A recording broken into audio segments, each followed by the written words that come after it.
Assalamualaikum warahmatullahi wabarakatuh. Ya, ketemu lagi ya dengan saya Dadi Reja Pujiadi dan karib saya Pras Wiratmoko. Pak Moko. Kita mau ngobrol-ngobrol tentang film G30 SPKI, ya kan? Ngeri. Kita harus menculik jenderal itu, hidup atau mati. Film G30 SPKI Pras. Apa yang lu tangkap? Sejarah sih bang. Sejarah. Orde Baru. Sejarah Orde Baru. Ya. Oke. Selain sejarah Orde Baru ada lagi nggak yang lu tahu? Serem. Serem, mencekam. Mencekam. Oke. Kalau gua kalau ngomongin atau mendengar kata G30 SPKI, gua yang gua rasain adalah kepiluan. Oh iya. Bapak, kenapa? Kalau menurut lu Pras, ada nggak yang luar biasa dari film itu? Dari Yang mananya? luar biasanya sebenarnya kisahnya bang. Kisahnya. Sejarahnya luar biasa. Kita pernah melewati masa yang sangat dibilang ya Indonesia menangis bisa ya. Ya. Ya ibaratnya ya bukan Indonesia menangis sih pada saat itu.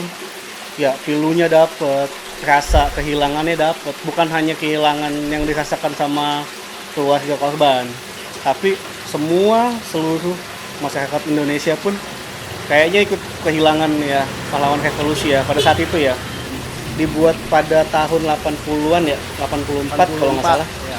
Kalau dilihat dari genre, dilihat dari segi ya tata musik, tata cerita gitu kan, visual, footage, ini pantas banget dibilang film paling terbaik di Indonesia. Kan ada tuh udah disandang kan.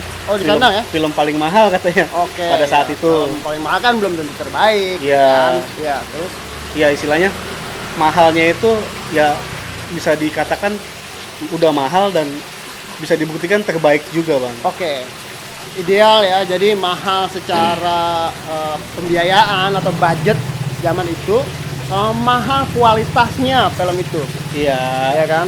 Ada harga, Iya. ada kualitas. Ya. Kondisi yang mencekam tadi, Prof. Kalau dari filmnya itu cukup mewakilin nggak film itu sama suasana atau setting kejadian waktu zaman itu kira-kira menurut lu? Tuh kalau dilihat dari segi itu ya, itu sangat kuat ya. Bahkan di tahun segitu bisa menampilkan footage yang kuat akan tahun 60 ya.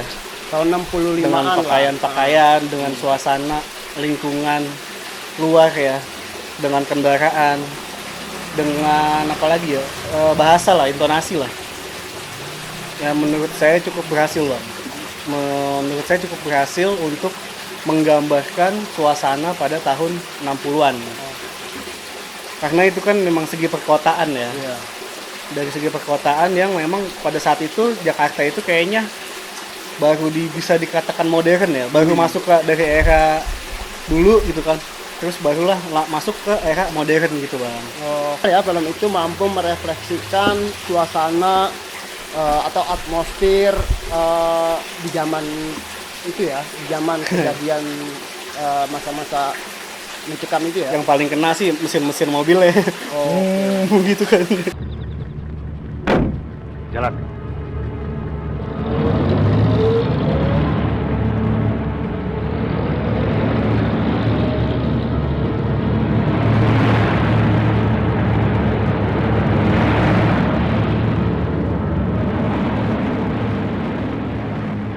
Karena kan mereka itu kan cara teknisnya menculik pahlawan revolusi kan dengan kendaraan mobil ya, bisa dikatakan truk gitu.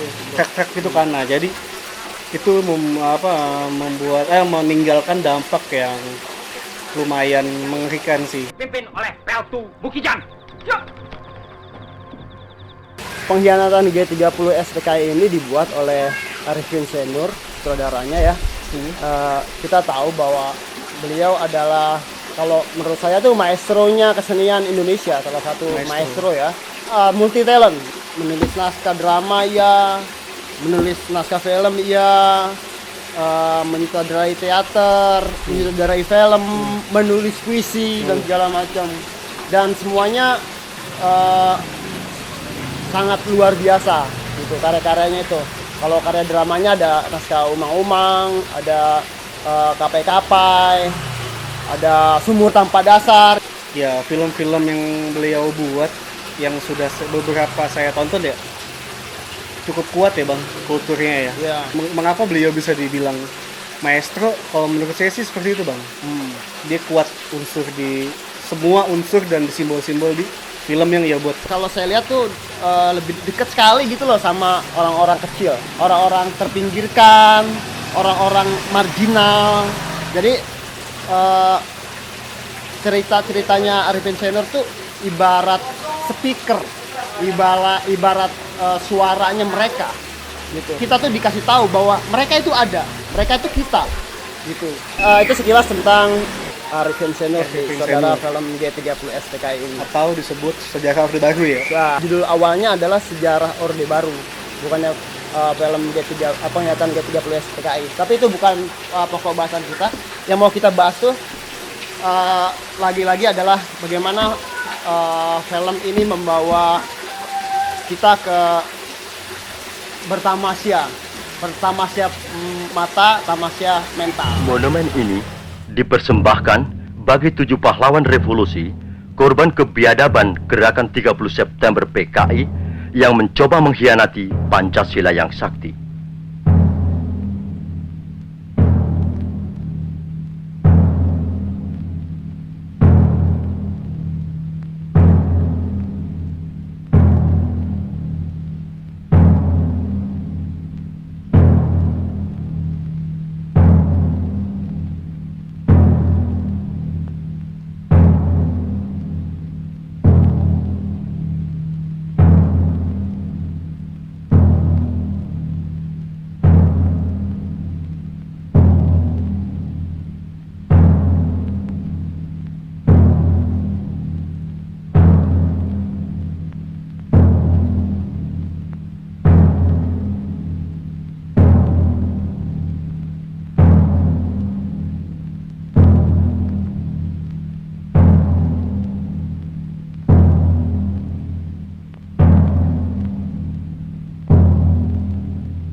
Cita-cita perjuangan kami untuk menegakkan kemurnian Pancasila tidak mungkin dipatahkan hanya dengan mengubur kami dalam sumur ini.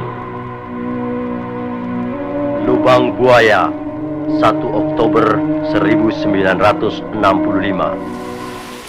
Kalau dari judul filmnya itu kan pengkhianatan G30S TKI.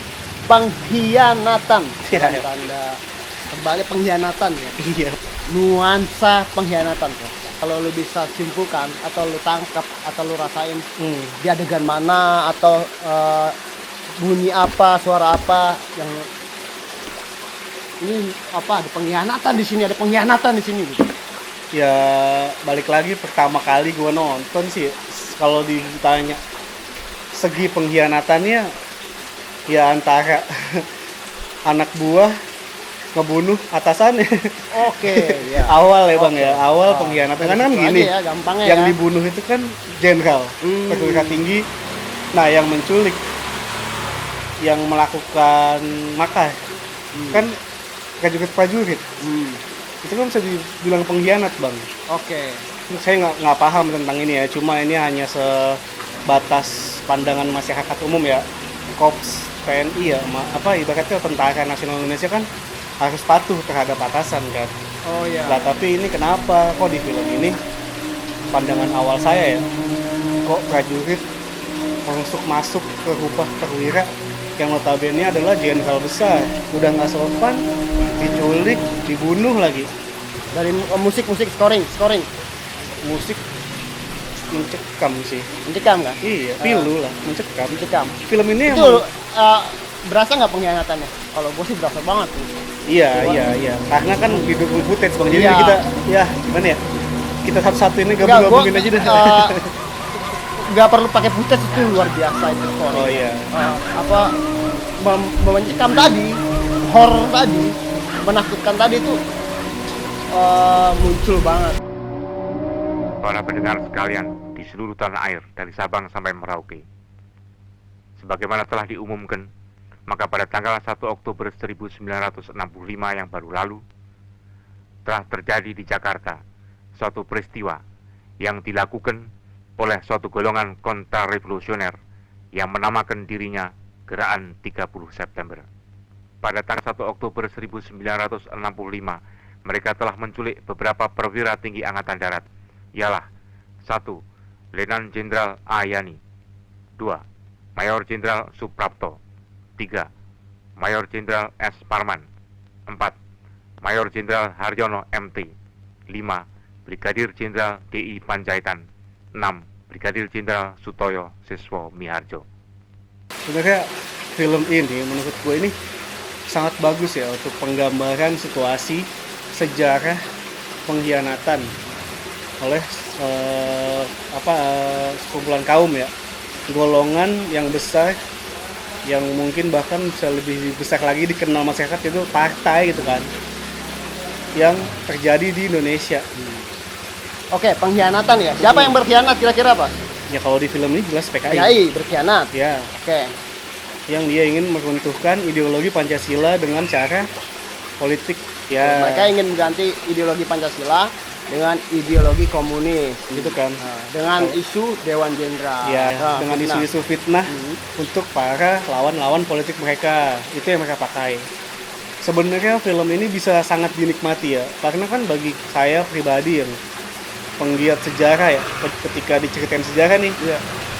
saya langsung gambar nih, wah gimana ya sejarah itu terjadi, gimana ya peristiwa itu, suasananya segala macem. Nah kebetulan untuk sejarah G30S ini ada audio visualnya atau Iya. film yang kita bisa tonton kan, harusnya ini bisa menjadi suatu jawaban.